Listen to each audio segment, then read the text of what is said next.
Here to tell you that White Hitman's different. White Hitman will take notes, follow you for weeks, months. Then done you, pow. No witnesses, no CCTV. Black Hitman, he'll go to the biggest fucking dance of the century, innit? Wait in line with the gun, wagwan. All right, my gun need the fish. Don't forget, keeping it real with Rudi Lickwood. Boy, there's no other way to keep it but that way, innit? Keep it real, blood. No other way to keep it. Keep it real. Thank you very much for joining me. Juicy Julie in the house. All right, let me just do this.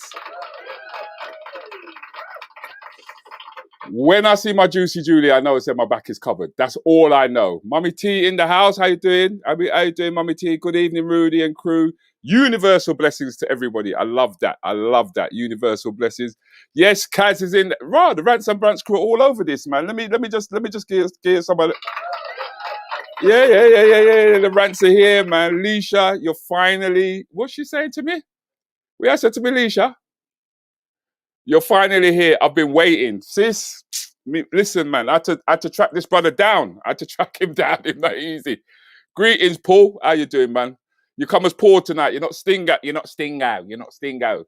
You're not Stingo. Everybody loves Stingo, you know. I hope you know that. Everybody, fuck Paul. No one's interested in Paul. It's Stingo we want. They are. So, people, how has it been today? Because I know I say, today's the 12th, yeah, and everybody rush out on street. I see the pubs, them are full. You get me? I see people sitting down eating and ting. I went and got my eyes tested. Yeah, man, I went and got my eyes tested. You know when they try to rip you off when you get your eyes tested, tell you say your eyes them don't work, yeah? When you put your face in that machine and then they blow some air in it and go, can you see? And you're like, no, I can't see because you just blown some bloody air into my eyes. That's why I can't see. You know what I mean? And then they set you up. They want to set you up, man. They want to set you up. You know what I mean? Because like once they've got your readings and everything, you know what's coming next, innit? The big sell. The big sell. I see one woman sitting down there. All I heard was like £700. I went, thief. I felt like to take out my eyes. You understand what I'm saying? But mind you though, I got the price down. Man. I thought, no. Yes, Alfia, you see what I'm saying? Incognito. I'm telling you, everybody loves Stingo, you know. I mean, I lie. Everybody loves Stingo. Everything, Chris. Continue. Birthday celebrations. Mr. Lasma. Yeah. Listen, man, didn't you just not only the other day come from Jamaica about you still celebrating? You are rest your backside at home. That's what you want to do. I talked to Kaz when I said that. Bless up to my sister, Donna. How you doing, Donna, man? Nice to see you, darling.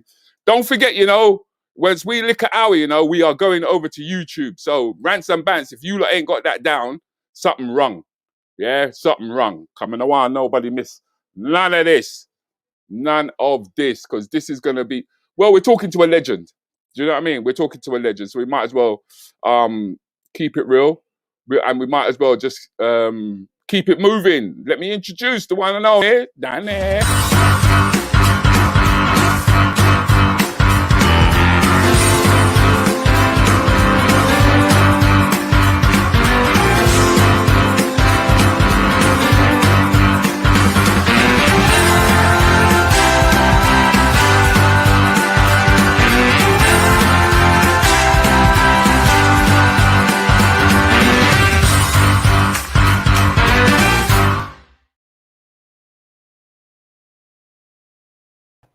Why? Wide open. Brother, I tell you nearly bring tear to my eyes, man. I see a picture of my mum's. Yeah. I like that still ruse. I thought so. I thought you might like that. Yeah, it's good thing I got glasses on. Is it? Yeah. Yeah. Listen, man, I just found that slim. After I was reading and stuff, I started getting headaches. You understand? And at first I didn't know what the headaches were. You know. I swear to God, I didn't know what the headaches were. But all I noticed is I wasn't enjoying reading anymore. Yeah. It was nearly about 18 months, yeah, I was putting off reading, right? Anything. Yeah, because at first it was like newspaper, you get me? Because you know how we have to delve in the news, yeah? Yeah. Yeah, and so instead of doing that, I just started to just listen to Piers Morgan. He give me reason to get up and scream and shout at the TV in the morning. You get what I'm saying? Boy, he upset my spirit every morning, boy. I don't know why we done it to ourselves. I think we was watching and waiting to see them sack his backside. You understand? I think that's what Black actually was watching. I think we was intrigued at the fact that he was in the position he was in. But to me, it almost seemed stalkerish, stroke bullying. It was bullying, though. It was total bullying. Of course it was. And it was just bullying. Being allowed. I thought, wow. Do you know what I mean? Yeah, but it was like he was holding up. He was holding up the what the UK kind of like represents in a sense. Yeah. And he was a representative of that. And he was so smart and sly with it because he would side with different cultures. Yeah. And you kind of think, oh, he's not so bad because he's being quite objective. Yeah. But when you got down to the root of him, you get me? It was all about God Save the Queen, Churchill. And it's like, well, yeah, but what about what the other things that Churchill stood for? Ain't you pleased, you know what I mean? Ain't you pleased to be in the country? And you think, well, do you know what it is, Rude? Black people, we get mad at that. But I'm going to tell you the honest truth. Go on. For them to admit to what we say about their past heroes, that will just tarnish the whole of their history. And the truth is, nobody don't want their history tarnished. Even though it's the truth, then what they got left? If you take away everything they thought was great, said, no, actually, that's not this, that's not that, that's not this, that's not that. Do you understand? So man say enough. You understand? We know what we done, and we don't want to hear what we done. Yeah. So I don't know what Black people expect for white people to do, but they don't want to lose their greatness, the greatness or the perception of greatness. It is perception, that it's all perception. Everything is perception. But I do think it's education as well, because I don't feel. I mean, on the street level, people will know what racism is. Okay. But on the systematic, the things with the colonizing, I don't think people here realize the badness that was, because it wasn't told to them. They got told. No, I totally agree. I totally agree. But the thing is, they're not naive, though. They're not naive, and they're not stupid. I hear you. But it's for us to say the atrocities and the basically fuckeries that went on. If we don't speak it, then they won't know. We got to educate in a certain way. They won't. No, not that they won't know. They'll let it slide. They want it to just slide. They know, man. There's certain things, big man. There's certain things you can't slide. I'm going to give you an instance. We know about the Holocaust as Black people, but I can't tell you the in-depth things. Yes, I know they're gas people. I know they've done certain things. But unless you talk to an actual Jewish person, for them to give you the reality on the nitty-gritty. Yeah, the average white person don't know that back in the day they used to use slave babies as crocodile bait. I hear you. But the average person wouldn't know that. We know that because it's us that was happening to. Yeah, but then what about the man them? What about the man them? Right? You see how you just now mentioned the crocodiles. What about the man them who got the pictures in their houses? Talking about the white man them, you know. What about the collectors? Listen, you know, there's people who collect that kind of memorabilia, don't you? Watch me. I'm not talking about a man that's mine is set like that. Yeah. Okay, I hear what you're saying. You're over time, average Joe blog. The average Joe blog. Yeah, they're not told the most governments don't really inform their citizens on the efforts they're doing. Yeah. I'm sure more than half of the American citizens don't know what the secret services and that do abroad. And do you see what I mean? Some things come out, some don't. But if you was to get the full detail, then you get a lot of people that turn away from their own people. You get people that become disgusted because of what they've learned. But I think that's what's happened with the younger generation and why they actually went out on the marches with our youth. Our youth. What I'm saying. So don't think I'm here champion people. I'm saying, look, when you're approaching people, we're getting older. You can't just cuss. And if I'm trying to tell you something, Rudy, for you to understand me, I can't just cuss you off because you're gonna close off. Yeah. How Is am I gonna? Slim, I'm gonna ask you a question then. Is that the advantage of being a comedian, traveling up and down the country, and seeing white people for who they are? Yeah. Well, at the end of the day, we travel up and down the country to see people. You full say stop we. for them. You say we. I know some people who don't come out the M25. It's true. It's true. It's true. I mean, everywhere you travel is different, innit? I mean, even where we live, you got good and bad everywhere. That's how I see it. I'm getting older. Okay. You know, I'm not gonna just fight down one race because even ourselves, we've got children. And I always say this. I've got 3 boys. Okay. My biggest fear for my sons growing up, especially as teenagers, is not white people or even the police. When they go out, it is that's the baby. Look, now If you Richard's look like you can have your ears, he's got your ears, Taraj. Yeah, Look at the ears. man. Yeah. But you see, your biggest fear when they go out is of youths that look like them harming them. Okay. So that's why I don't sit down and fight down one thing. There's a lot of problems in all aspects of life that need dealing with. Yeah. What we do, we tend to lean to, we're in a white country. If you're going to avoid living in a white country and trying to avoid white people, that would be ridiculous. So then you pick the ones that is like-minded. It's like that in all forms of life. It don't matter if about skin color. You hang around with like-minded people.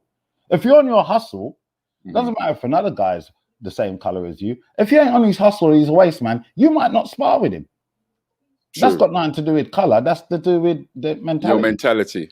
Yeah. So we find people in our society that is like-minded, that think this is wrong, that believes that is. They've got morals and principles similar to yours. Doesn't matter their skin color. And it's for them and ourselves to get within positions, which slowly is happening.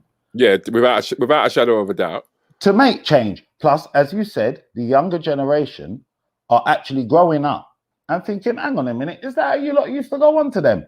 Do you see what I mean? Excuses used in the 70s can't be used, especially if you're a working class racist guy, white guy.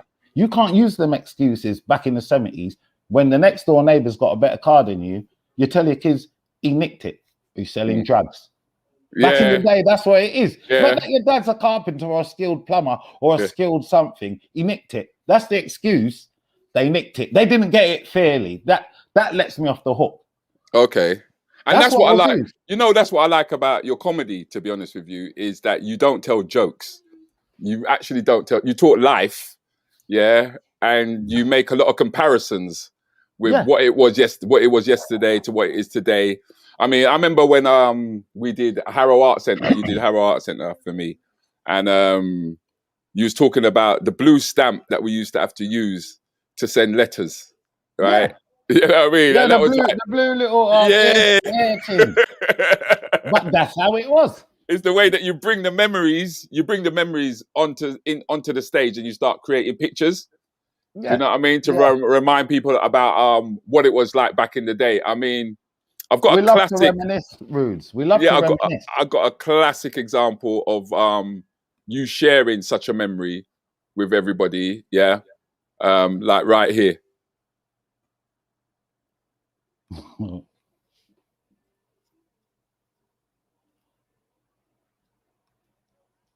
Anybody under 40, I don't think will know what that is. Maybe 45. Rudi, you remember the outside toilets? Yeah. Outside toilet. Look at it. Ready for you with full of spider and all the creepy coolie and shit.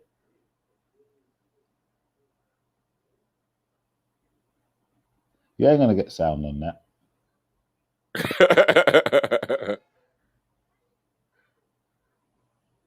Can you hear that? Yeah. I can't hear nothing.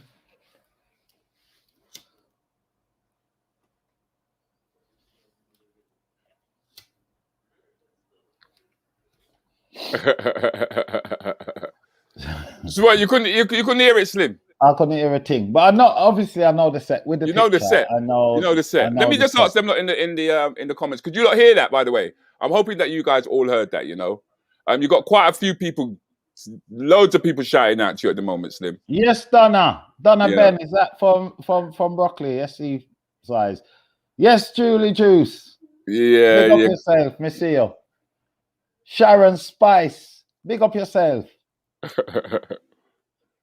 Antigua. Alison from Antigua. I think that is old Alison that used to work here in the comedy shows back in the day for Ken. Lovely lady, man. But she moved abroad. Okay. So big up yourself. It is that Alison. Yes, Carl. Can see your big man. Yeah, wait, hold on. People, Yeah, quite yeah. a few people are saying there was Rudi, no sound. Stop, laugh, and share the joke. You see, this is what I'm saying. So it's only Rudi one here that you know. You know what? It came through my earphones loud. It came through my earphones loud. Trust me, it did. Trust Rudi, me, you're it did. teasing the people, then, man. No, I mean for tease them. Yes, Phil. Big up. Yeah. What I'm gonna do, right, is I don't want no one to miss that. Yeah, is I'm gonna because I reckon it's a. Whoa, that was loud, man, in my ears. That was freaking loud. Is You're getting old, you know. You're blind. Your ears are going. That wasn't loud. You know when you was young and your mum and dad said, "Turn on the TV. It's too loud," and you thought it's not loud, you know. Yeah, of course, man. Of course. You've got to that age now, Rude. Is that where I'm at now? Yeah. Your granddad. Come on, bruv. There's not. You know what? It took me a while to get used to being a granddad. Yeah, man. It took me a little while because at first, when my grandson first started talking, yeah, he used to come up to me and look at me, and he and look at me, yeah, and he wanted to. He was going gra, and I weren't answering him. Yeah, I call you like you know them. Yeah, I won't answer because I was like, the moment I answer you, yeah, that means that I've put age on myself. Yeah. So I said, me nah answer you. Poor thing. He would just come up to me and go, good, and I'm just looking at him going, yeah. You're wicked, you know. God see you. God's gonna punish you for that, Rudi. Rudi denied the name, you know. Yeah, man. Yeah. I was like, nah, man, me nah jump up to that. I'm gonna try it again, and hopefully everybody can hear it because it's worth. It really is. It's. You have to turn it out. Before that, cold. Not even centrally. And some people didn't have toilets in the house. Who's old enough to remember going out the backyard into that outside toilet? Now remember, what the young ones would call a shed was actually, that's where the toilets was. It wasn't in the house. It was attached outside. So you had to go out the back door into what the young ones would class a shed. You're going there full of fucking spiders. Now remember, you would never ever look where you're pissing. You piss up the people that for the spiders, man. I piss it up and run off. I don't care. Not washing my hands. I wipe it on your carpet, bitch. Because that's what I say. You don't actually tell jokes, do you? No, I say I'm a good moaner. I've perfected moaning. Is that how you call your style? Yeah, man. I'm miserable. My kids think I'm miserable. Most of them think I'm miserable. At some point they'll laugh because I say, "Jesus, you're miserable." Yeah. I'm not miserable. What it is, I don't you. take no check, and I wear my heart on my sleeve. Okay. And I think that helps me. I say it as I see it. I don't really want to shy away from subjects, you know, stuff that people can relate to. I can try to sit down and construct a joke made out of nothing from people. But I find that if people can relate to you and you can connect to them on experiences and, you know, stuff they know. Right. You're more to get a good fan base because they think, well, fuck me, I'm not the only one going through this. Do you know what I mean? But then coming from a background of 15 years of working on the buses, Yeah, and you was more of a sound man back then, if I'm correct. That's correct. Yeah, I used to do sound system, man. And you know what? We got into places looking back on it now that you never got in. We got residency for I think about a year in Podium when it was called Podium. I remember, Along with other resident DJs. We got a residency at the time. The average person was 17, 18, but I was 15. I always used to hang around with the older boys. Mm-hmm. So I'm going in Podium dressed in my church clothes, you know.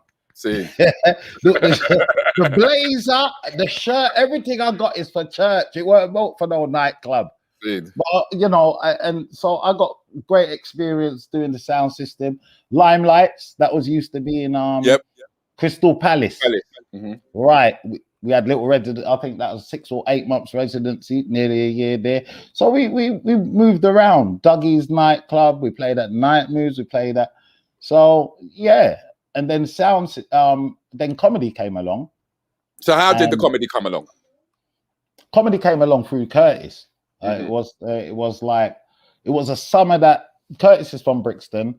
I'm from Brixton. I grew up in Brockley, but originally I was born in Brixton. So I've got family still in Brixton, but I've got family also in Southeast. So I'm always backwards and forwards between the two. Mm-hmm. That summer I met Curtis and Ishmael.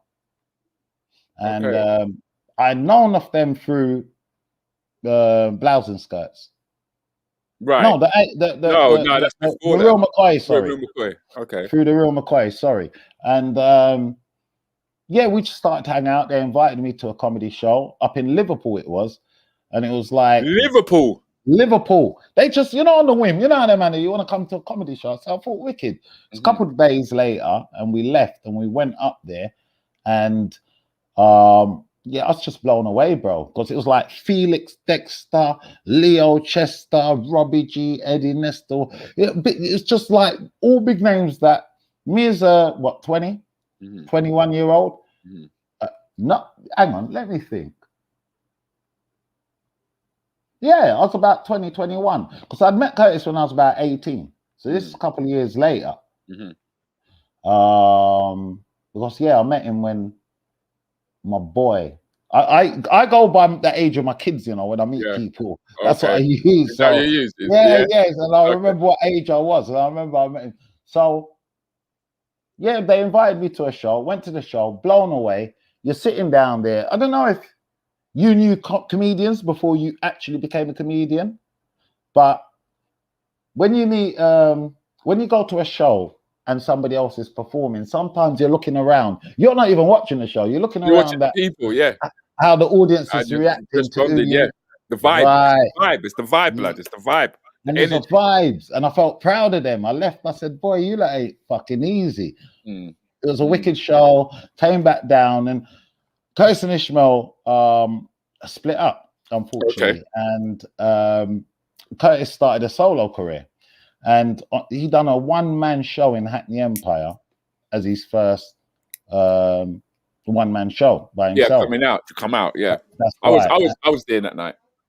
Right, I came on after the break for about 3 to 5 minutes. Oh no, it wouldn't have been 5. It would have been more 3 minutes. Yeah, it was a very short thing where Curtis pushed me out on stage. Well, before he says to me at the break, you want to go on? Because they always said you should go and try a little bit of comedy. You want to go on. But he was under liquor at the time. You remember, I didn't know Curtis like I know him now. So he'd been under liquor. And Curtis will, come on, Curtis under liquor. Go on up there, man. You can do it. But I thought he meant, he had faith in me. He most probably fucking didn't. So I've gone up there, and I will say I had a couple of shot of brandies. And I had a little Bob Marley special filtered, as they say. Do you know what I mean? Round the back. And then I went on stage. I spoke about, I remember what it was. It was meeting your girlfriend's parents for the first time. Okay, cool. Because as a 21-year-old, that's what you're doing. That's what you're doing. Around them time there. And if you remember back in the day, if the dad was in the house, it's a different argument, innit, Rudes? Than if the mum was there. Because the dad's there, blood. There'll be no upstairs in no bedroom. You'll have to be in the front room. Everything is in the front room. Everything is in the front room. But you have to. just get a quick feel up when they step out, innit? That's all it is. Right. That's all you could do, innit? Right. But you know So what? it's It was a funny though, scenario. because Yeah. those little vibes, those little things, those little teething moments. You get me? Everyone went through. Everybody went through. You know what I'm Yeah, saying? yeah. Yeah. Because that's how I learned. That's how I learned to do the bra strap with the left hand pretty quickly. It was like that, Yeah. pop, pop, pop, pop, pop. It's them little routines you had to learn. You had to learn them quick. You had to learn them quick, rude boy. This So you went out. just like this. Sorry, bro. But so you went out for the first time, and the response. What was the response? What was that? How did that make?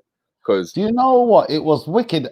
And you know what? Because I had a smoke and drink and the nervousness, it made everything rush around me and fast. So where I got the first proper big laugh, I had chuckles, but when I got a really big laugh, I was like, wow. Yeah. Do you know what I mean? Yeah. And I was concentrating on the laughing. Okay. In my body, I was like, this, Ross. They liked it. I mean, this was a full Hackney Empire, bro. This is the first time on stage. So the fact they liked like the thing, what was it that I done? So I said, like, the dad will end up asking you questions, and we always say something different from what we really mean. Of course. Then I start saying the questions. Oh, what do you want with my daughter? So you tell the dad, oh, she's really nice. She helps me with my homework. I'm really able to study. You know, like, make it feel like shit. But what you want to say to him, why your daughter? Right. So it's different stories like that. You take drugs? No, never. Why? You know what I mean? But it would be like, why? You have them? In real life, you have some Rizla, you have cigarette, where do we eat there? Understand? So the laugh that I got quickly off that, it just blew me. And I just forgot that there's to keep talking. Right. So the laughter died down. And now they're waiting. Now they're waiting. They're expecting you to carry on. Yeah. Rudi, I was shitting myself. It was only a couple of seconds, but it seems like at least 20 seconds. Yeah. But it's only a couple of seconds. And I'm thinking, what do I do? What do I do? Then I said, just tell them the truth. And I said to them, look, I had more, but I was nervous before I came on. And I had a bit of a spliff and some brandy. So I forgot. Oh, from the time and they laughed. From the time you did that. Yeah, from the time. Because you called it. Yeah, you called it. I called it. There's nothing else I could do but just tell them the truth. Yeah. So from that, I do that from on stage. I will give a lot of the stuff I do. I will be truthful to my audience. Yeah, because when you open up, you're not sure exactly what's going to come out. You know you got some stuff you're going to want to say, but those first 3-4 minutes, are those planned? Usually the beginning, like you got different sets or different things you want to say, new writing, etc., etc. So if you've got 20 minutes, the average is 20 minutes, yeah? On average. You get longer sets, but on average, when people book is 20-minute sets. And I usually think of, say, the first 1, 2, maybe 3 subjects I want to talk about. That don't mean that I will actually go out there and do that in that order, but at least I've got some kind of idea where you're going. Yeah. Something happen in the night that you add on right at the beginning. You've seen it. Something. That's what I'm saying. It's about, because it is about being in the moment, is it not? Yeah. Spot on. Evening, everybody. I see the little. Comments coming up. They're popping up, man. They're popping up. They're popping up. But may I ignore them? They will cuss me later on. They'll be, Rudi, you never see me put all this comment in. Yeah, we never put down this comment there. We have to tell them, you know what? Social, man. Social. You know what? I say God. I have to allow you basically to talk your talk. You know what I mean? Yeah. So the thing is that now you're 15 years in on the buses, yeah? Yeah. And so, how did the progression happen there for you? Because was it gradual, or was it just take off? You know, like I think there's some comedians who just take off. You know, because you've got like your social. I mean, when I talk about social, I'm talking about the internet comics. Yeah. Now, who just take off. Yeah. And there's no. We didn't have internet. That is true. God bless them. If we had it, we'd have used it. Technology just weren't there. Like a lot of different things from past era. If it was there for them, they'd have used it. So I don't blame them, but I'm glad that I was the last of that old school. Was Mm. now obviously new generations coming out. A lot of them make their fans via the internet. But Okay. you can't beat being on the stage. Mm. You Mm. know, Mm. the stage. You're there up there. You bear yourself to a full audience that can either like you or not. Mm. I mean, you are literally naked. It is the equivalent of being naked, and I think a lot of people don't appreciate as a comic is that we've got no music. There's no music backing us. No, You get me? There's no backing singers. no, Yeah, it's just a mic, nothing you. to distract you. Yeah, just a mic, you, and the stage. Yeah, yeah. I love it. I wouldn't have it no other way because, I mean, on social network, you put up something, people like it. Yeah, it's really good, but you can't beat laughter, man. Come on, Rudi. You finish with the audience and you've made this whole room, or the majority. Sometimes you can't make everybody laugh, but the majority had a good old chuckle. You can't beat that, man. Doctor can't heal so much people one time. That's true. You understand? Doctor can't heal it. He's got to see them one at a time to do that. Yeah, I mean, it was Felix. Felix used to do the joke about how, do you know what I mean? Sometimes when he sees an ambulance, Yeah. you get me, and a man all broke up, and he's like, "Get out of the way, get out of the way. Let me tell this man I drew up. Let me cheer him up." You understand? That's right. You understand? That's what it is. And I do believe it's an important job. Now I do respect the job because at some point as a comedian in your career, you will get somebody, if you're good enough or to a certain standard, people that will come up to you and say to you, you know what? For some reason, they've had some tragedy. Yes. Haven't been out. Yeah, you ever had that, Rudi? The person they ain't been out for X amount of time. This happened in their life, and someone persuaded them to come out to a comedy show, and they thoroughly enjoyed it, and they ain't laughed like that. And come on, a long time. But then I think sometimes that's a double-edged sword. You know what I mean? Because it's like you could do a joke about. You used to do jokes anyway about peanuts, not knowing that somebody's child died from a peanut allergy. Do you understand what I'm saying, Slim? Yeah. But you could listen. If that was the case, you wouldn't write jokes. You wouldn't write jokes. I could say something like this: if my son was to do this, I'd bloody kill him. Somebody has killed their son. Does that say we stop writing jokes? That says something like that. Do you see what I mean? Yeah, I do hear that. But do you think to yourself that comedians should have a sense of responsibility for? No, at the end of the day, the joke isn't about an individual child. The fact is, I'm saying a lot of the kids are a lot of adults are scared of kids now. They're violent, they're this, they're that. My joke is, how violent can you be with allergies? That's a fair enough thing. People question it. Do you understand? So I'm not going to say no. I don't think like that. If somebody finds that offensive, fuck them. I mean that, Rudi, because I'm not a shock comedian. No. I will tell you my truths, but I'm not a shock comedian. I don't go out there to find something offensive. Yeah, really to say. Maybe my truth might offend you, but I don't go out to find something to say, let me shock everybody by saying this. And at the end of the day, people die. I didn't write that because of that. I just know that from the year 2000, most kids now, they're allergic to something. That back in the day, as I said, I draw on back in the day. At a primary school, one of your friends from primary school invites you to their 8th, 9th birthday party, council flat, blah, blah, mum and dad. You go there. Peanuts was just there unsupervised. Unsupervised peanuts. So how then is someone going to get upset with me by saying these kids are too soft and forget about this gangster thing, just buy some peanut butter. Just buy some oily fish. It is funny. Without a shadow of a doubt, it is funny. But then political correctness has come in in such a Listen, way. there's no political correctness. Let me correct this now. There's a show on TV called Family Guy, Yep. An American Dad. Yeah? Mm-hmm. What audience roughly is that aimed for? 14-year-olds. 14 to about what? 25. 25, yeah. Right. 14 to 25. Now, this is the same age group that are supposed to be cancer culture, innit? Yep. Yep. Do you see them? Do you see them asking for? Because if you watch that show, everything's up for offer. Disability, color, sexuality, they batter everybody. Yes or no?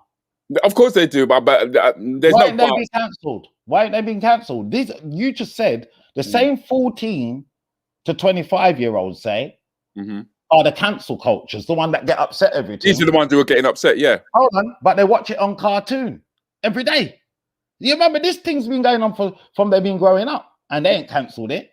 They say the most outrageous things on there and got the most offensive jokes. Well, I mean, I think we grew up with that. I mean, you know what I mean? Me. You just no, I'm said hearing you. I'm hearing you. I'm hearing what? you. I'm hearing you. I'm hearing you, Slim. I genuinely am hearing you. I'm just saying that it's a contradiction in terms, right? With them, because I mean, we grew up with Tom and Jerry, which was one of the most violent cartoons. When you seriously think about it, in terms of the way that Tom used to get treated, he used to get hit in the face with an iron to rotted. You understand what I'm saying? Yeah, but we had enough sense not to take that practical. Did you then? And that's the same. No, but isn't that the same argument that they would use when it comes to, because it's fashioned in a cartoon, that it's okay? All right, watch me. Watch it. Watch. Society, the world's full of contradictions. You're not allowed to hit your kid as a parent, yeah? If police turn up at your house now and your son was going on mad and this and that, and they said, right, we're taking you in, and you resist arrest and start fight, fling thump and that, what will the police do to then put your child under control? What legally can they do to him? Name some things. Well, they will say they will restrain him. They can taser him. Yes? Can they taser him? That's electricity, yeah? Yeah. Can they hit him with a nightstick, which is metal? Yes or no? Yeah. But you, as a father, parent, are not allowed to touch them. But they can do that without. Listen, don't watch the world. Make your own laws. You got enough. That's why our parents put common sense in us. You got common law. There's laws there that some things ain't common sense, and you can't always go with something because it's law. That's not common sense. I can't trust my child, but you can fire something into him that is going to put, I think it's 50,000 volts. Yep. Are you listening to me? No, I'm hearing you. I'm hearing you. And what do they call it? Reasonable force. Reasonable force. So what sort of? I mean, we just about maybe 15 minutes or so ago, we saw that you've got 3 boys. I mean, how did you used to discipline your boys? What was your approach? Look, Pickney, by the time they're 3, you can have them sorted. You're big man, Rudi.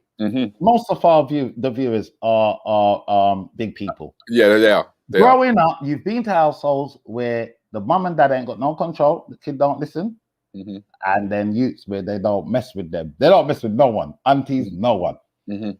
Come here. Sit down. Yeah.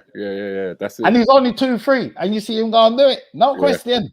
Yeah. Then you got the bright ass one. You tell them to sit down, they stand up like this, looking at you. Like who you're talking to. Do you see what I'm saying to you? Yeah. You can sort them out. All it is, kids learn from a young age. It's one of the first things they learn, you know. Let's be truthful. Yes, no. Well, those are the words that they hear mostly. No, they mostly hear the word no. And they see this. When they can't talk and they don't know, you know, no baby. Yeah. Yeah. You get the 1 finger, 2 finger licking it. And don't forget the conch. No. What they really, baby? You're like, come off it. Leave it alone. And they look at you like, what did it say? And they say, come. Yeah. And as it get older, it's Yeah. and more fingers until I start using belt and all. You understand, Rudi? I'm with you. I'm Look, with you on that. by the time you're 3, I'm not saying you're never gonna have to talk to them or maybe chastise them. It depends what they've done, Rude. I'm not saying I hear you. I think they're all Yeah, individuals at different levels, and you just know how to deal with them intellectually once they reach certain age, or not even so much age. I would think a certain set of mentality. Once they reach a certain mentality, you then decide whether or not you're going to reason or how far you're going to reason. But another question. This question has been up on here for quite a while actually, and I didn't want to move it. It was from Natural Mystic, and she said, "Would you write a UK comedy film, a series, or a book which included your jokes? A bit like Bernie Mac." Oh yeah, definitely. That's actually a good question. Never been asked that. Yeah, I would. I'm gonna do the whole lot. Don't listen. You lot known me for 27 years, but you have to remember, to the mainstream, I'm still a secret. They don't know who I am. Yeah, that's true. That is true. So me going there is brand new. I always put it like this metaphor of, you know, when you left primary school, yeah, Rude? It was 4th years, innit? Top boy in primary school. When you left, you lot was the biggest in the year, innit? That's right. And then you go into a new field, you're the little one. You're again. the little one again. Mm-hmm. So it's a fresh start. It's like, that's how I feel. Okay. Because you are, I mean, like you said, it's been 27 years. I mean, what was this feeling for you when you saw that? That's Photoshop, man. That went up in our tube station. Is that Photoshopped? That's Photoshop, man. Oh, well, at least you kept it real, because I wasn't sure. Man, man, that's Photoshop. It looked good, man, so I put it in my thing. But somebody sent it to me, Photoshop. They put me on that. They put me on the side of a New York building. They put me. Do you know what I mean? But yeah, that's Photoshop, man. But this is what I'm saying. That will come. You know, you're only finished if people know you about, you know. And I've always kept relevant. Do you see what I mean? And that's the most important thing. That's the hardest thing. I think what I'm going to say is the easiest thing for me, because I've you know, is to get to the top. That's easy. Yeah, man. Yeah, staying there. Getting to the top is easy. Getting to the top is easy, blood. Staying there, right, is another thing. Don't you think, Slim? Yeah, it is. It is. It is. Because I get a picnic two of them and I asked them for it where they gone. They don't know where it is. My first 2, you know, that I got, I said, let me give it to my picnic then, because I'd moved, me and their mum had split up, and I'd give it to them. They're still young, so I gave it to them. There was about 9, 10, that kind of age. They're 25 and 20 and all that now. And I asked them a couple of years ago, where's 2 of them?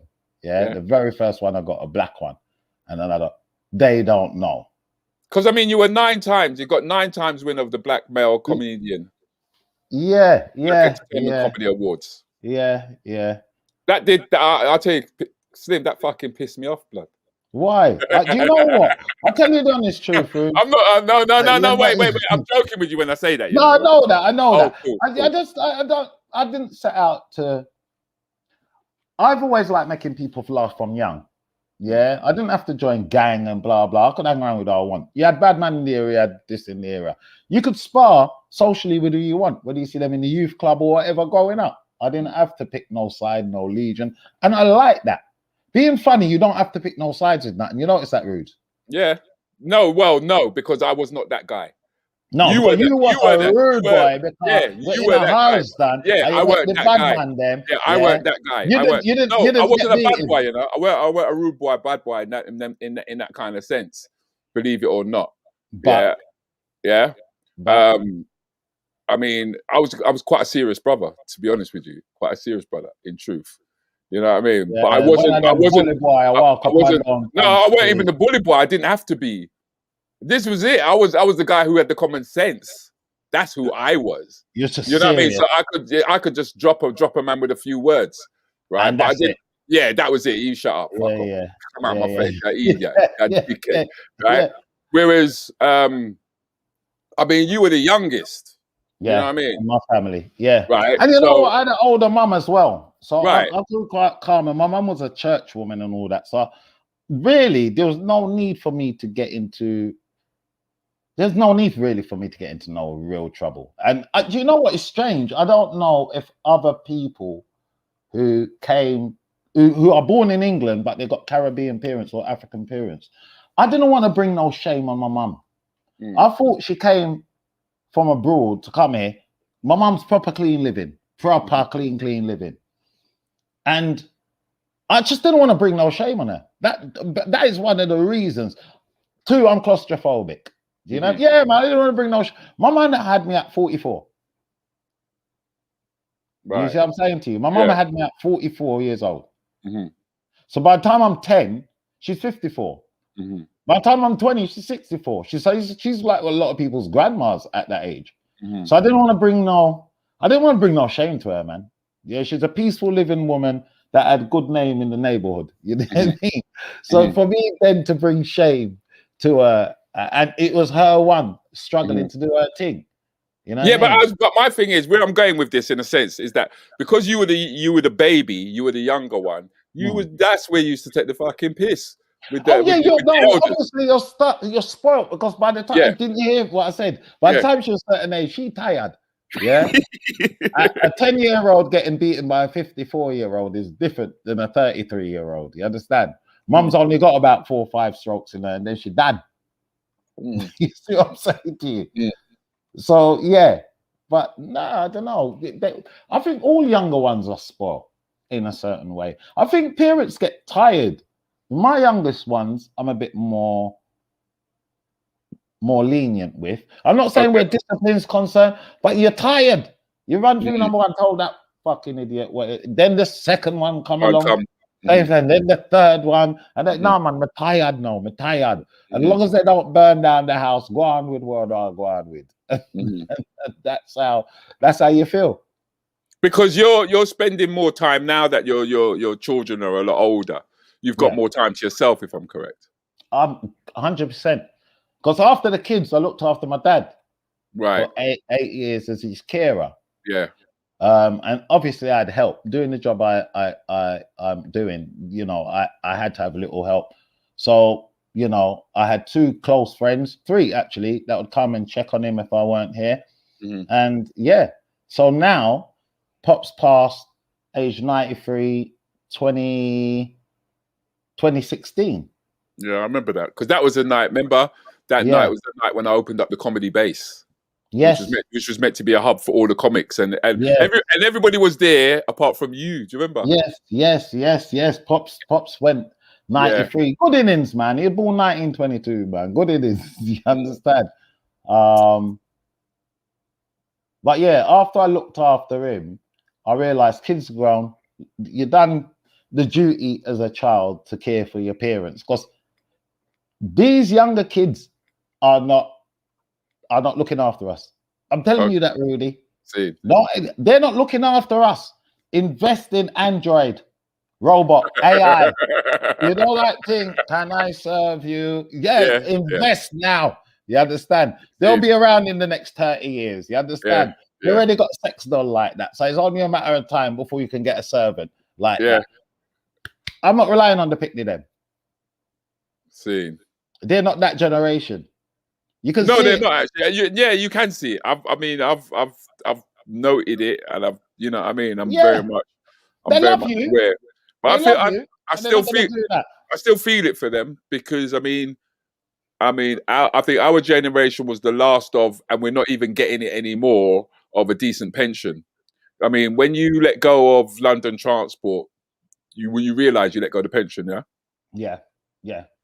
I mean, look, bottom line is, I'd done comedy for about 2 years, 3 years in, I thought to myself, definitely, I can't see me doing anything else. I mean, I was still working. I never actually gave up work until I was 35, 36.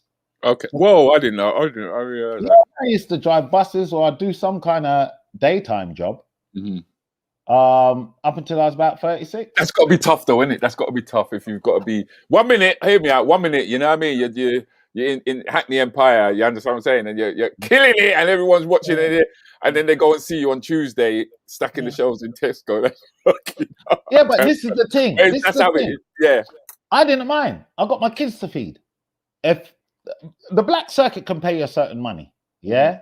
They always say the black circuit will get you the car, the white circuit will maintain it. Yes. Okay. Because that's how I was. That's the how black circuit will get you the house, but the white circuit will maintain it. So I tell you honest truth, I've never really business what people say like that. You know, I don't live for people like that. That's why if you notice, even on my Instagram, I'm not on it every minute. I don't. You live for. When I say you live for, you work for to please the people that like your style of comedy. I'm not here to please everyone in the world. I'm not here to be everything to everyone neither. So yeah, I don't pay attention to people that would say, oh, you blah blah. Yeah, me, I work for my picnic them and all. And if you meet any of my kids, I want to say something here. I want to say something here because not everybody's going to know this. I mean, yeah, you were one of the first to be invited over to the Comedy Store. Yeah. In LA. Yeah. Yes. And you could have got the bug then to leave the UK. Yeah. And go about your selfish ways. But you chose 2006. Yeah, but you chose to stand by your kids, if I'm correct. Yeah, I wasn't gonna. My little boy. I mean, look, I've got 4 biological and 2 stepkids, but at the time, I had just the 4. The last one, the other ones were quite grown. They were like, at the time, they'd have been like 12, 19, 20. So they were near enough big. But this one, he is only 7 or 8. And I remember explaining to him, I came back from Hollywood, I had a great time. They were saying, look, come out, come and do things. They're quite business like that. Yeah. And I had the right connections out there because of previous comedians I supported. And obviously I'd gone over there a few times anyway. Yeah, because I mean, you were supporting quite a few of the, you know, Eddie, Chris Rock's brother, Tony Rock, Johnny Rock, and them guys. Do you know what I mean? But because I remember coming across that crossroad of, do I go to the States? Do you know what I mean? And it's like, leave the family and make them just. But I mean, see, so on one hand, Rudi, people will say, yeah, but if you went, then obviously you'd make it big, you'd make money, but that could take a good couple of years. Good 2 to 4 years, maybe. You're not going to just go over there and bang. Yeah, and unless you got a deal where they're going to move everyone over, which you really get straight away like that, you've got to leave them. And you know what? I always said, money's not my God. It's important because of the system that's put in place. You can't live without money. You've got to earn money, and that's how the system is. If you want to buy things, so obviously it's got some importance, but it's not top of my list. I'm not gonna, for money, sell out someone, or for money leave my kid. It's just not in me, bro. You know, I grew up without a dad in the house, and I loved my dad because I ended up looking after him, but he wasn't responsible like that. So I think it made me more as a person growing up, saying, well, make sure you're around, make sure if they need you, make sure you're there, you know, financially and everything else. So, and you know, I sit down and I watch the celebrity world, and I see so much people, not even just in the celebrity world. You watch interviews and that of high flyers and that, and sometimes once their kids are grown and you interview them, they say, "Well, what is the only regret?" That they didn't spend enough time with their kids. Half the time they ain't even got a relationship with the kid. The kid don't know them. It's funny that, because I was watching an interview with Tony Curtis last night. 7 kids, he left none of them any of his inheritance, none of them really even knew him, and this, we're talking about, when I mention Tony Curtis, everybody in the room should know that we're talking about a mega star, Yeah. but his family was actually in tatters. And you know, I commend you for making that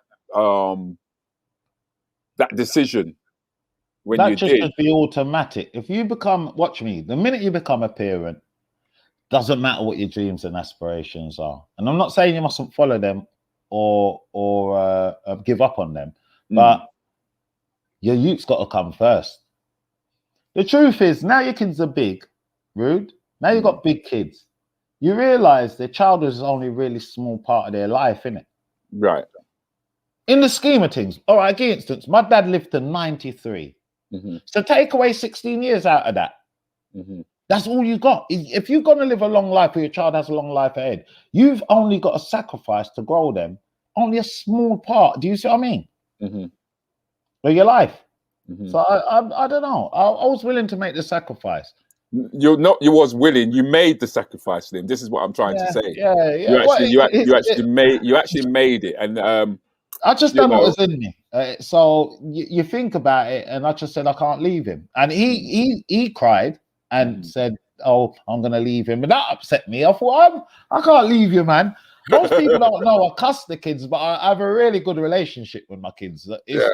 It's therapy of what you would like to do to them, but you never do. You know what I mean? Okay. So yeah. So I'm getting the blessings now. Of course you are. I mean, I think this is where the big break really came. Yeah, I'll tell you what that done. That gave me a new generation of followers. Does that make sense? Yeah. I was known before 2009, but I will admit that MTV-based thing gave me a new. Because remember, we was doing the university circuit beforehand, weren't we? Yeah, that's right. What Kojo came along and cleverly he amalgamated it into one thing and a nightclub where you could actually go and see it without having to be in uni. So he gave me, I will say, the show and its platform gave me a whole new generation of followers, which is beautiful. That trolley basket routine, you know, the youngsters love that. Yeah. Because what it is in every generation, you're viewed as something else. You understand, Rudi? So when I first started out as a 20-year-old on stage, the audience would have viewed me as their cheeky little brother. Do you know what I mean? Because I was performing at first to people that were older than me. Older, yeah, that's right. It wasn't a university crowd. People were literally in their 30s and 40s, a proper or big late people, 20s. Big people.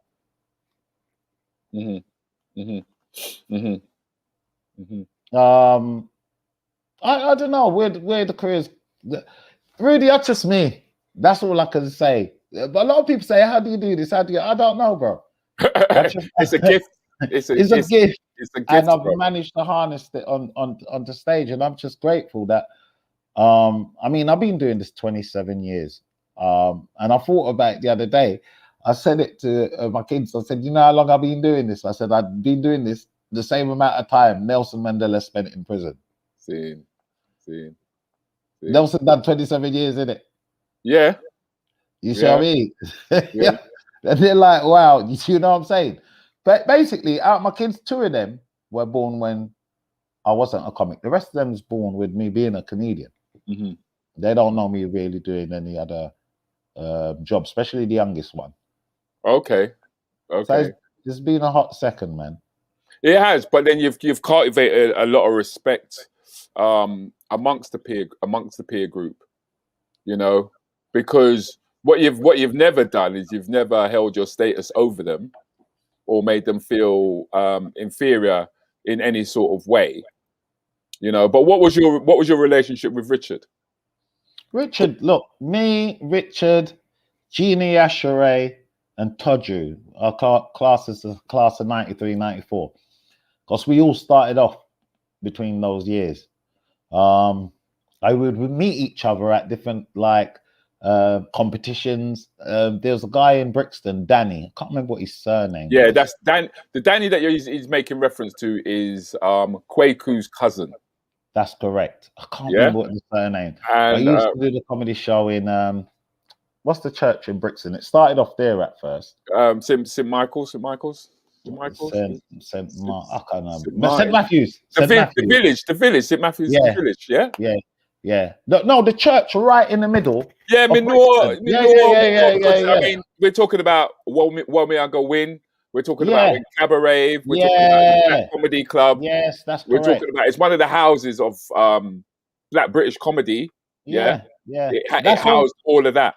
That's where we started, man. And you've got to remember, I'll give it up for us. I'll tell you why. I thought about it the other day. All of us are still in employment in some form or shape. And, you know, for us to come, we was the generation that came straight after the A-Force.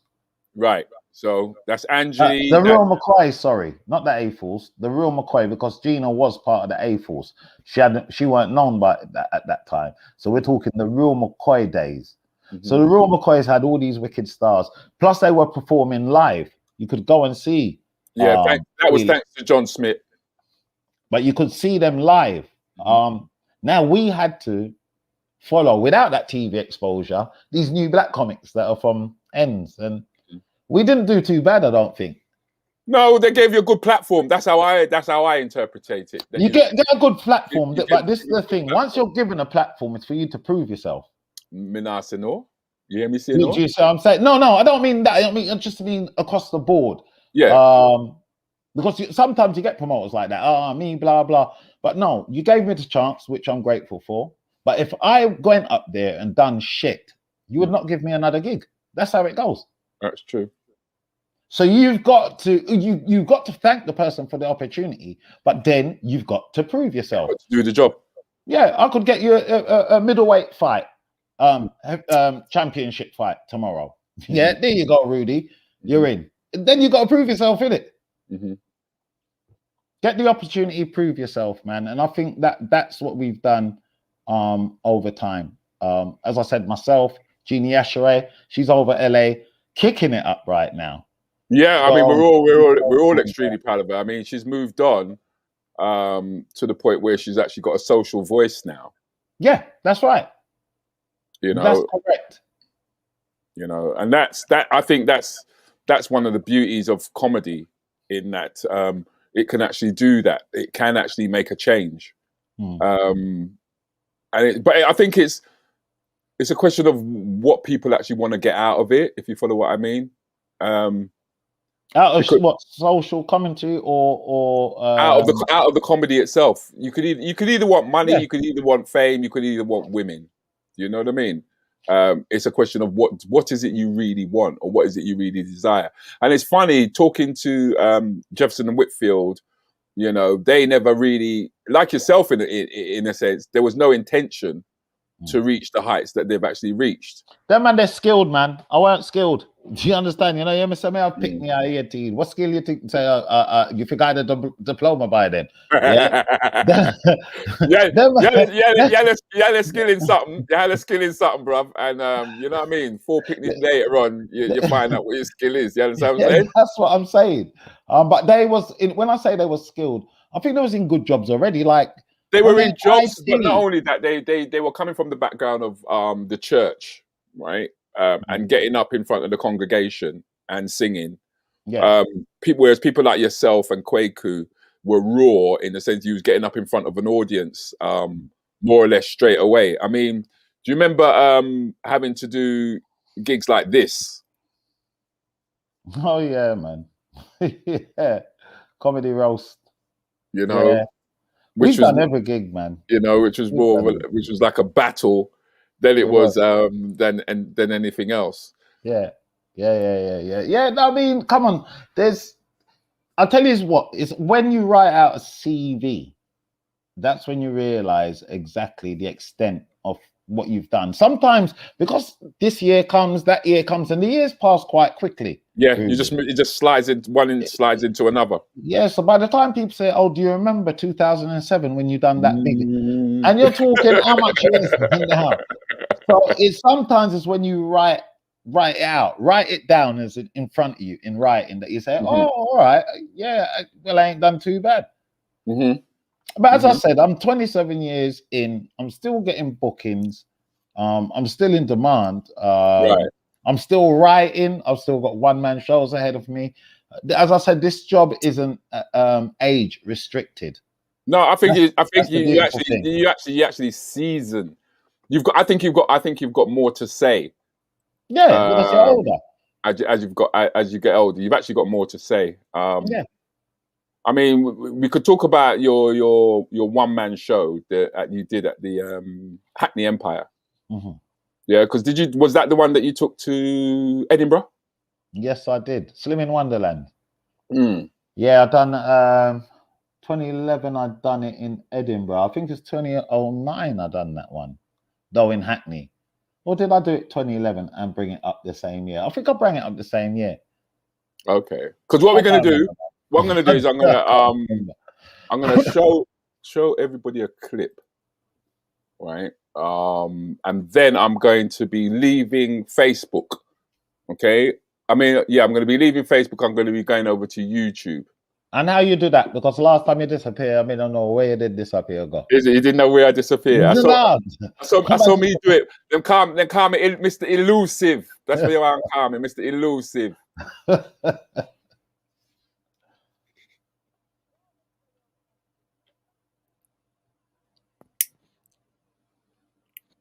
Can you hear it? Because I can't hear it.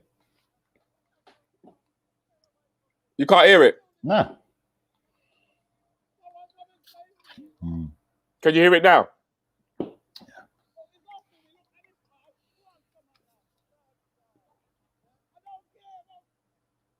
Can you hear it now? Yeah, you got to turn it up though. Sounds low. It can't go no higher, you know. Oh, that's it. They must be able to hear it then.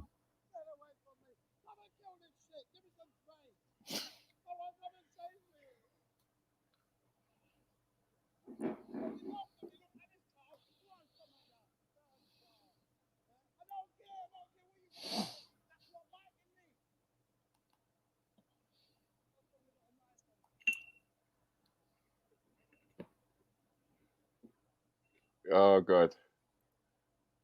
That looked like a young Slim to me, boy. When I see that, I tell you, and I'm full of grey hair now. I just see a very young man there saying that. Yeah, man.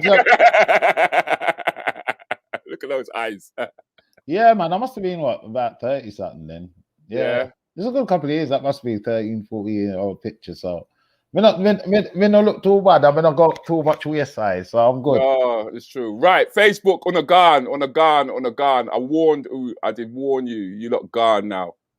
Yeah. Facebook treat me rough, Slims. Facebook treat me rough, blood. They're ragged. They push you off it.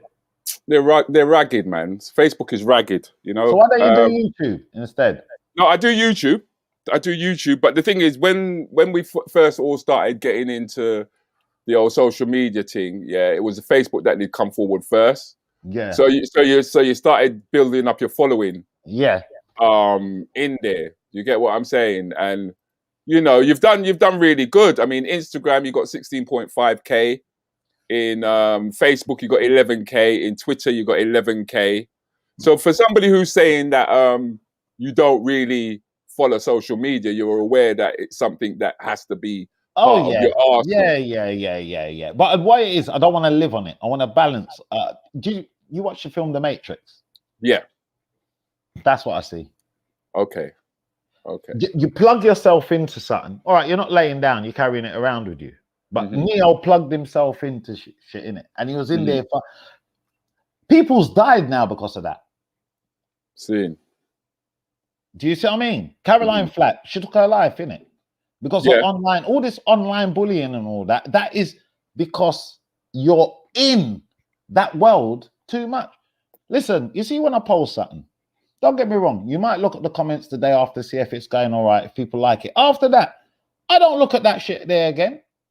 Thank you, ladies. I see all the comments. Thank you. Yeah, there's enough of them coming up. I can't get to all of them, unfortunately, but I think them that will see with me on that. But yeah, you know, it's just part and parcel of the game now. No. What you do, you balance it. Don't get me wrong. I love my fans, but people that also follow you on social network, they might not necessarily be people that come and pay to see you. Right. They're just watching from afar because it's free. Mm-hmm. And a lot of those people are the ones that will comment and this and that. You can't sit down every day reading what people think about you in any kind of job. Mm-hmm. You think that the lady that is a cashier in Tesco's, she finished and she look on the Tesco's board to see what people say about cashier number 13.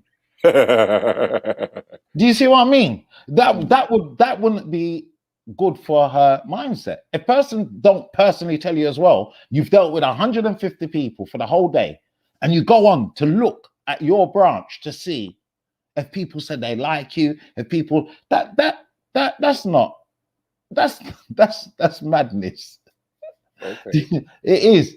I know it's addictive, and I'm not knocking people that want to post on it every minute. I'm just saying to you, personally, that's not me. And I'm a person, I've always been, if I'm not into something, it's not me. Okay. So one second, Slim. Carl, how's the sound now? Is it a lot better? Are you still getting no sound? Guys, YouTube, are you guys getting sound? I'm just waiting for a few comments just to let me know. I'm waiting for a little response. Because I'm hearing that there's no sound. I mean, you'll mash up the thing, Rudi. Sound is crystal. No, T's telling me so the sound all right, man. It's on fine. Sound is fine. Carol Thompson as well said. Big up Carol. Okay, thanks. Mommy T. Yeah. Thanks, man. So it's just the videos, really. I think. Because the thing is, what I didn't want to do was clog up the computer. Because sometimes when you download stuff, it clogs up the computer. Big man, you don't service your computer. That's why. You mean I don't serve? Shut up. Like black man, like you said, you don't serve this car. Yeah? I bet you ain't got no antivirus on that. I got pure antivirus on it. No. Like you say, you don't even go on it. You just fling up one and two thing and leave it. Me depend this thing, 3-4 times a week. You get me? Because I would really like to end up producing and directing at the end of the day. That's how you do it. That's how you do it. Do you know what I mean? And we've all got. I mean, right now, as I said, I spoke to you earlier about it. I do have plans in the pipeline, and it will be good plans. But until I've actually signed on the dotted line, I don't like to reveal. Yeah, I could keep him out shut. But even though people ain't seen me during the pandemic, I've been behind the scenes and I've been writing. Look, you know. Wait, hold on. I know where you're going with this, which is good still. Because the thing is that initially, in terms of the business side of things, right? Your agent was Miss Moore, right? Yes, Sarah Moore, who housed yourself, Eddie, Kat. G-Star Productions. G-Star Productions, Judith. Axel. Yeah, Maureen Young. Yeah. There's a few. I think Judy Love was there for a while as well. Very short while. She was there for a short minute. Yeah. And then you kind of like moved across because you mentioned being a youngster in the mainstream circuit. Yes. Yeah, and you're now with the same agent as Mo. Yeah, Mo Gilligan. Yeah. So it's obvious that there's going to be things in the pipeline based on that. I mean, what did you think of Mo's rendition of the black comedy world or the black comedy circuit as it grew? I think you were part of that as well. I mean, well, come on now, that was good exposure, isn't it? It highlighted from the inside, this guy's made it up to the top now, and he's saying, look, there's other guys out here. Because usually you make it to the top, what that'll do is that anything comic, they just put pressure on him, everything. Like they did to Lenny. Saying, look, there's other great black comics out there. It ain't just me. There's a whole circuit. It's like, what? So it was, I mean, come on now. Any exposure is good exposure. And as I said, unless you tell people, a lot of people don't know. A lot of people ain't aware that there's a black comedy circuit. Not mainstream people, because they don't go to the Hackney Empires. They're more to go Soho Theatre, as you know. Mm-hmm, mm-hmm, mm-hmm, mm-hmm. That is So true. now my grand plan now is breaking the mainstream. So that's the plan in set, and slowly but surely we're executing that. Obviously lockdown don't help, but it hasn't stopped. It ain't stopped what's supposed to be. Yeah, it hasn't stopped your progression in any sort of way. Because No. the other thing that people may not be aware of is that you've actually performed at NATO as well in Germany. Is it Germany? Am I Yeah, in the right track? NATO headquarters in Germany. No, that ain't Germany. NATO headquarters in Belgium. In Belgium, that's At right. the time. That's Yeah. right. The Germany ones, the American army bases Mm-hmm. in Belgium. We toured that. That's 3 different army bases, but we stayed at one. Right. Rheinhamstein or something like Ramenstein. Mm-hmm. Starts with the RAM, something and Stein, but it's massive. It was actually like a little city. You wouldn't believe They are it. like little cities. They take over when they go there. They've got everything. They've got apartments. They've got shops. They've got roads. I mean, when we went through the entrance, it took us about 10 minutes worth of driving to actually hit the actual main part. So yeah, I mean, I've been about, haven't I? And that was great. It was great. Do you know what I mean? Mm-hmm. You go out, you meet the lads. You know, and the army's quite big. That's the first time I realized how much black people are in the American army. Enough for them. Because the thing is that what else is there for them to do? I didn't realize at the time. In terms of employment, you know, and they love to hear a British voice, and especially what they're very surprised at is the fact that we can criticize our own government the way that we do. They're very surprised. Stay there. Hang on the road. Give me a sec. No, that's fine. They're actually quite surprised at the fact that we do that as comments. And I will ask, there's 23 people in here approximately, and I'm sure that man. No, I don't want my cat. I don't want my cat to piss in my house, man. No, that's all right. It's just I was mentioning to them that there's 23 of them in here, and I know that maybe 50% of them are rants and bants. And if everybody else would subscribe, that would actually help me to build up the numbers that I need to continue to do what I'm doing. I'd very much appreciate that. But that aside, Carl has said Slim came to Newport for a special woman, Lynette. Yeah, man. You know, Real Deal. Mm-hmm. Sammy, Real Deal Sammy. Yeah. His brother's mum. Now, Sammy shares a brother, but they ain't got the same mum. Okay. They've got the same dad, so it is his brother on that side. And listen, Lynette, man, you'll know the lady, you know. You'll know her if you do shows in Birmingham. You'll know the lady. She did pass, man, and she was a great spirit, great soul. She always came and supported the shows, man. And I ain't gonna lie, strange enough, I've been to so much funerals in my time. Her funeral most probably one of the best. Can you say this? The best funerals I've been to. No, man. Listen, man. There's nothing wrong with saying a funeral could be the best. I mean, we've had characters in my area alone. Brent. We had a guy by the name of Trevor Hutton, and he did so much for the community. Yes. Right. That when people footballing thing. Yeah, it's him. Yeah, it's him. Yeah. When he passed away, man, it was more of a. I mean, the park. His thing was in the park. Yeah. And the park could not handle the amount of people who come out for this brother. It was just unbelievable. You know what I mean? Like the food was nice as well. You know what I mean? I turned up my black suit and all them thing there. You know what I mean? Yeah. She was good people, man. She was really good people. She'd be sorely missed, man. Definitely. But yeah, big up. Yeah, I went down there and they're my people. Like the Real Deal. I got over the years. You kind of get on with people and you make friends and all that.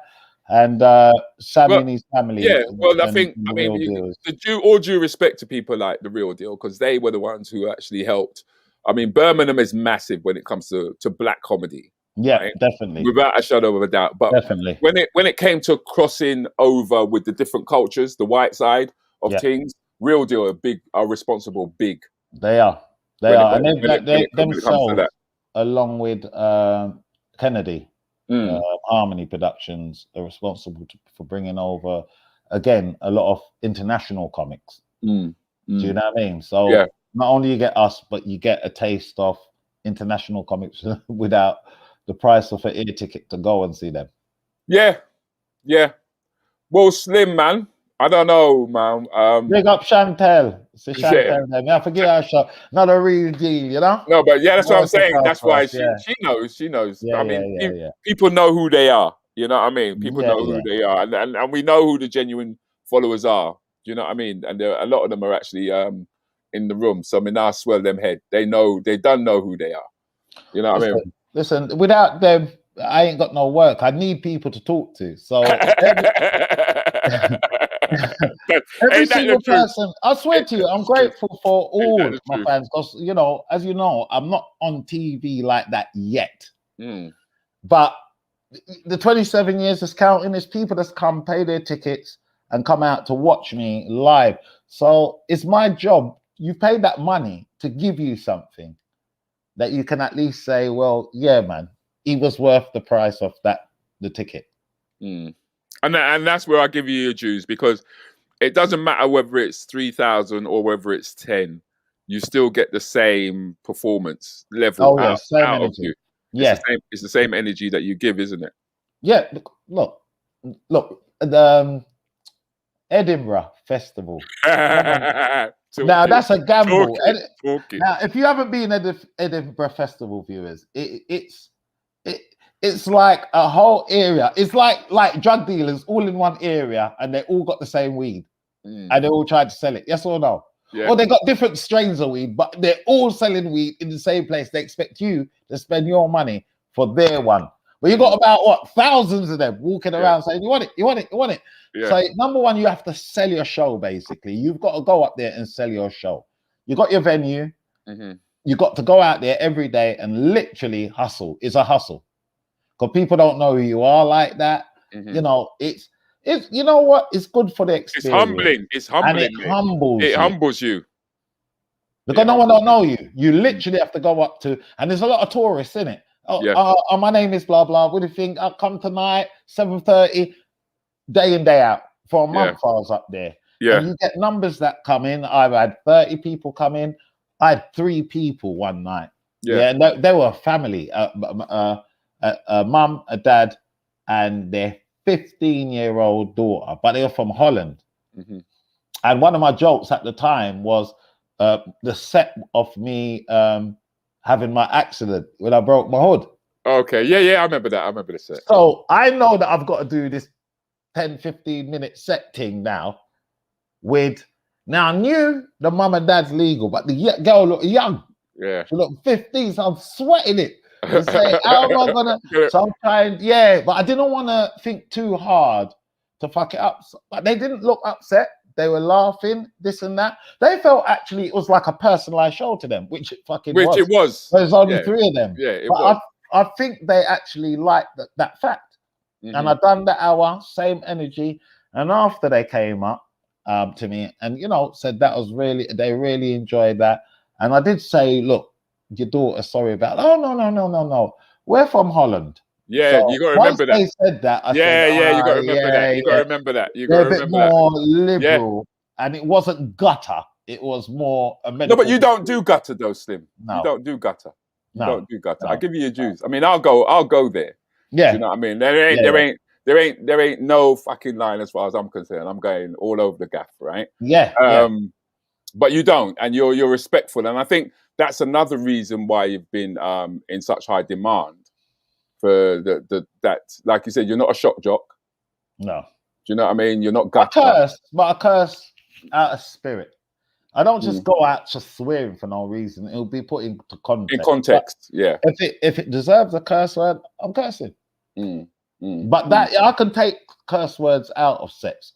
And it would still work. It would still work. It still works. We have to do council. A lot of people don't know council gigs, stuff like that. You know, what do they give you a list, Rudi? Tell the people the kind of list you get of what you can't do. Of what you can and what you can't say. Yeah, but that's a red flag as far as I'm concerned. Because what I've learned is, you see everything they put on that list. Yeah, you ignore. Toju does that. Toju is exactly like that, you know. Don't rap with Toju. Toju will say, what? Follow that bollocks. Well, you can't do that. What? And sometimes it's even better when you just take the list on stage, right? And you just start reading it out. And everyone's like, everybody's sitting there going, cross the line, cross the line, cross. Yeah. But there's two ways you can think, because you can cross the line and have a good night, but that's the end of those money bags. That's the end of those money. That's what it is. Don't let the audience dictate. They will make you for their fun. They'll lose your job. You will lose your livelihood. You will lose it. Look at Wolfram Forest. Every year, Sarah does that gig. That's a beautiful gig. Yeah, that's their town hall. Yeah, but it's a family affair, isn't it? Yeah, it is a family affair. Yeah. So you can't really go there with too much. It ain't full of kids, but there's enough to make you question your set. Do you go there and still feel fuck 'em and do your thing? Well, I mean, the last time I was there, I think you were there, because I mean, a lot of the times when the Wolfram gig came up, I was already booked and I didn't get an opportunity to do it. The last time, and the last opportunity that I got to do it was, I think it was one of the greatest times I had for that year.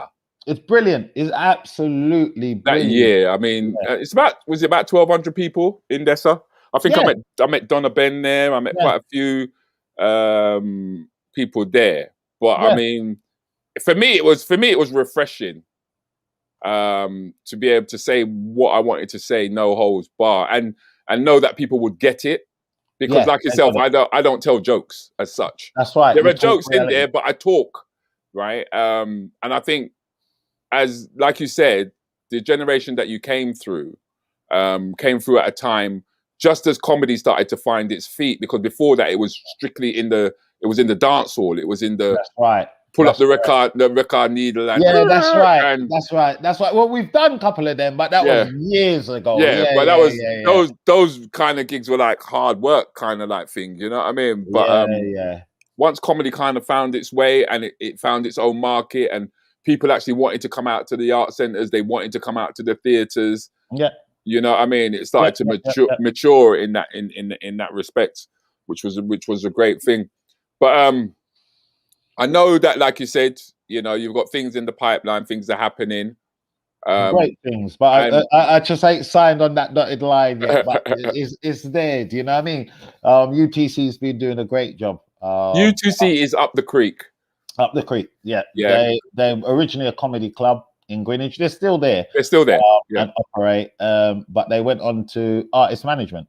That's correct. And I do believe they started with Dane Baptiste. Yep, that's correct. And they just expanded slowly but surely.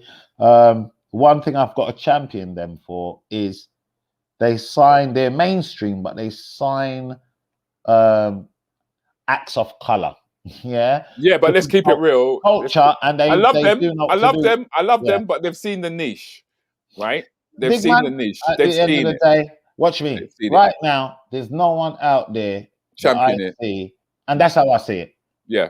And they are about my own career and that. You've got to go where they think, it'd be nice if I got somebody or a black agent that was big like that has got their fingers in that pie. But tell me one. Now, no, there isn't.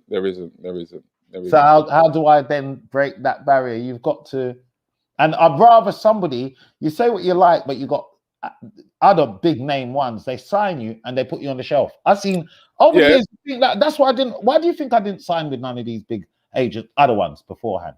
Well, this is where, because we're interested. I see that man sign. I see them do nothing with him. I see this brother sign for this brother.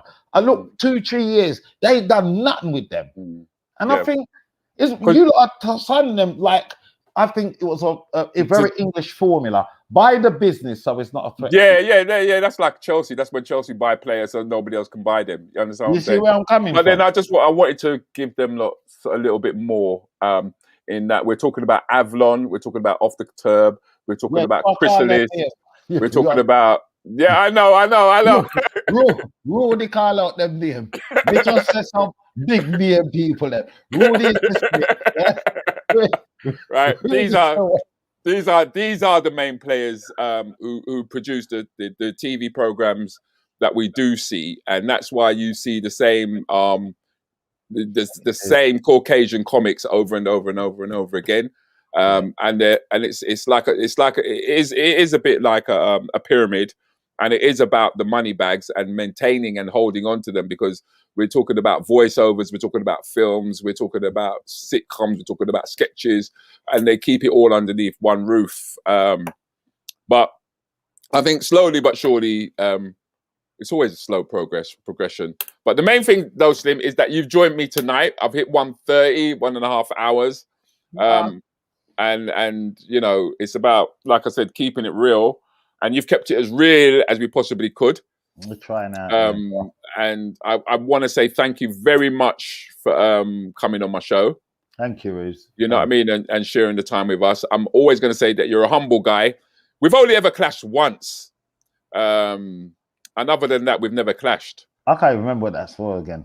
Yeah, that's it was over some stupidness. It was over some stupidness. I think you wanted a drink or something, and I said, "Oh, I know," whatever it was. And where were we? Was we in Nottingham? Might have been Nottingham. Was it your show?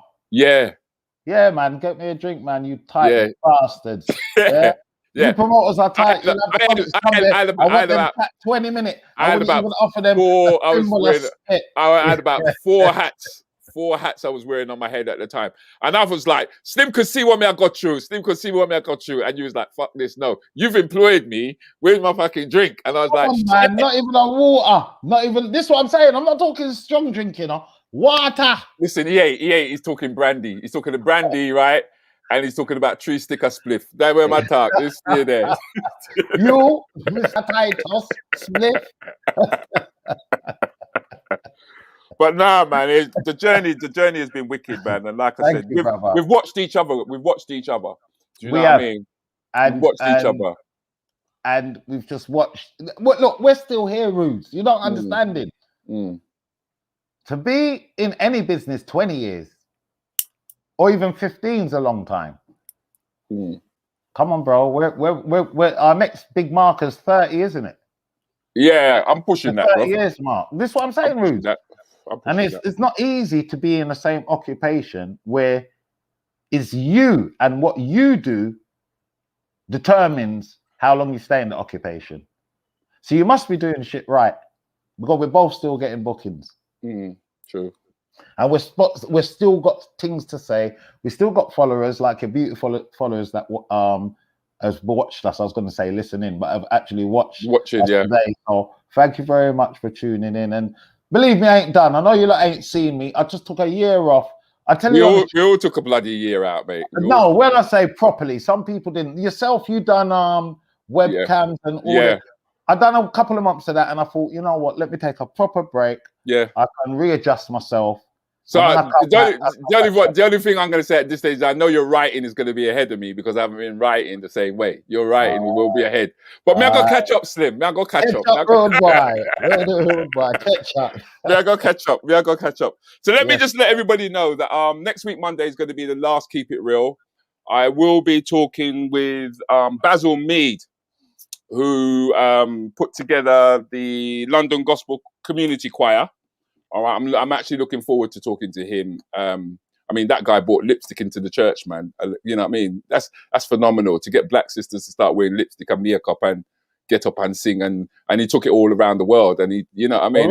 Yeah, man. And he, you know, for what he's done, it's incredible. That's why he's MBE, you know, and he changed the whole structure of gospel music and the perception of it, and how it can be delivered. So please do tune in for next week, Monday. That'll be my last show for 3 weeks. Where y'all go? I go in bed and sleep, lad. That's what I got to do. I go Bob's going on a COVID holiday, you know. Yeah. So when everyone's going to be rushing out now that the 12th is here to go and, do you know what I mean? Well, I'm saying go and meet your mums and dads and hug them, man. Do you know what I mean? Go and hug your family and all them thing there. So Slim, man, would you want to say some final words before we chill out, bro? Bro, it's been a pleasure. It's been a pleasure to all the viewers. Thank you very much for tuning in. As I said, I haven't finished. I ain't retiring. There's gonna be more Slim. So just follow me. When there's something for me to tell you, you don't see it put up. That's all I say. Yeah, and just remember to stick out your hand and pull me up. Yeah. Yeah, come on now, brother. You understand? Come on now. All right, people. Thanks for watching, man. You guys stay cool.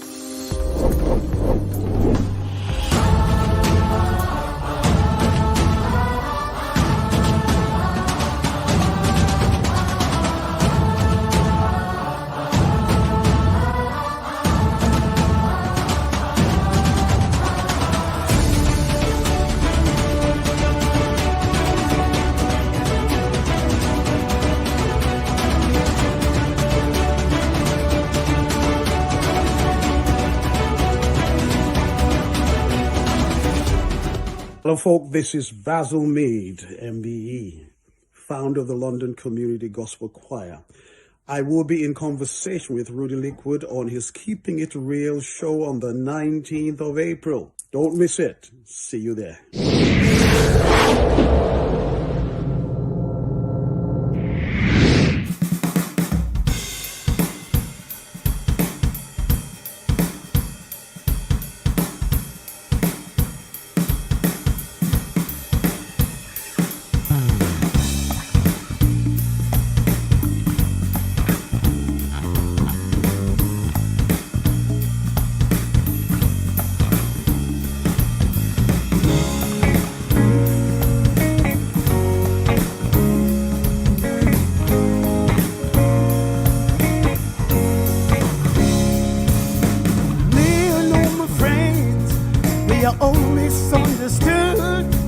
They say we stand for nothing. There's no way we ever could see what's going on.